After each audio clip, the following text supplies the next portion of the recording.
محترم، آج پھر ہمیں وہ مارکا درپیش ہے حق و باطل کا. آج پھر ہمیں ایک جنگ درپیش ہے طاغوت کے ساتھ، طاغوتی طاقتوں کے ساتھ، باطل اور طاغوتی طاقتوں کے ساتھ. اور اس کے لیے لا محالہ باطل اور طاغوت کوئی شے نہیں کہ ہمارے سامنے ہو. ہمیں اس کے بندے نظر آتے ہیں، ہمیں اس کا نظام نظر آتا ہے، ہمیں اس کی حاکمیت نظر آتی ہے. اس نظام کو، اس حاکمیت کو ختم کر کے اللہ کی حاکمیت قائم کرنا، اللہ کے نظام کو بپا کرنا، یہ ہے ہماری ذمہ داری اور یہ ہے اللہ کی عبادت. اب ہمارا مقابلہ طاغوت کے بندوں سے ہے. ہم اللہ کے بندے، ہم نے اعلان کیا کہ ہم طاغوت سے کفر کرتے ہیں، ہم طاغوت کو نہیں مانتے اور اللہ پر ایمان رکھتے ہیں. اور اللہ پر ایمان کا تقاضا یہ ہے کہ اب اس روئے زمین کے اوپر باطل اور طاغوتی طاقتوں کا نام و نشان مٹا دو. اللہ کی حاکمیت قائم کرنے کے لیے جدوجہد کرو، اللہ کے نظام کو بپا کرو. کیوں؟ اس لیے دوستان محترم کہ انسانیت کی فلاح اللہ کی عبادت میں ہے، اللہ کی عطا کردہ نظام میں ہے، اللہ کی حاکمیت کے قیام میں ہے. طاغوت کی بندگی میں انسانیت کی فلاح نہیں ہے.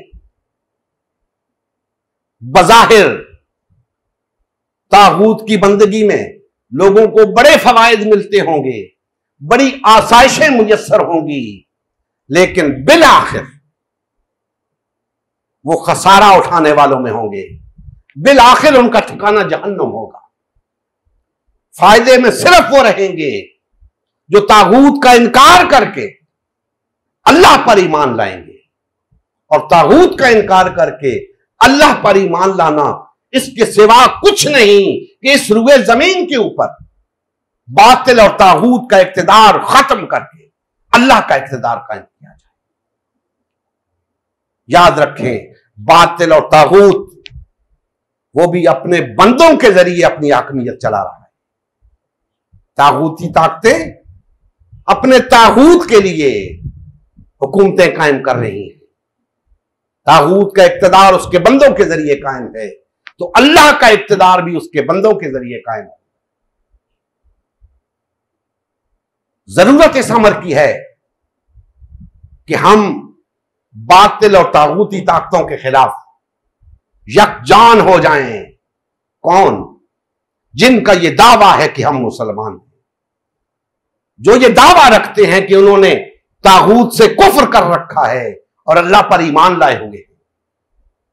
میری مراد ہے وہ تمام لوگ جو آج مختلف فرقوں، پارٹیوں اور تنظیموں میں تقسیم، 1.5-2 ارب کے قریب افراد اس بات کے دعوے دار ہیں کہ انہوں نے طاغوت سے کفر کر رکھا ہے اور اللہ پر ایمان لائے ہوئے ہیں. دوستو، بڑے دکھ کے ساتھ کہہ رہا ہوں، مجھے آپ کا یہ دعویٰ درست معلوم نہیں ہوتا. آپ کو یہ دعویٰ سچ کر دکھانا ہوگا، اور اس کی صورت فقط اور فقط یہ ہے کہ اس روئے زمین کے اوپر باطل اور طاغوتی طاقتوں کا اقتدار ختم کر کے اللہ کی حاکمیت قائم کرو. اگر تم یہ نہیں کرتے، نہ صرف مجھے تمہارے دعوے میں شک ہے بلکہ حقیقت ہے تم دعوے میں باطل ہو، تمہارا دعویٰ جھوٹا ہے. اس کا مطلب تو یہ ہوا کہ پھر باطل اور طاغوتی طاقتوں کو اقتدار تمہاری وجہ سے حاصل ہے، کیونکہ تم اللہ کے اقتدار کے لیے کام نہیں کر رہے. تو لا محالہ اگر اللہ کی عبادت نہیں کر رہے تو طاغوت کی عبادت کر رہے. اور وہ نظر آ رہا ہے کہ جب اللہ کی حاکمیت قائم نہیں تو طاغوت کی حاکمیت ہے. اور طاغوت کی حاکمیت ہے تو پھر طاغوت کی عبادت ہو رہی ہے. اللہ کی حاکمیت ہوگی تو اللہ کی عبادت ہوگی.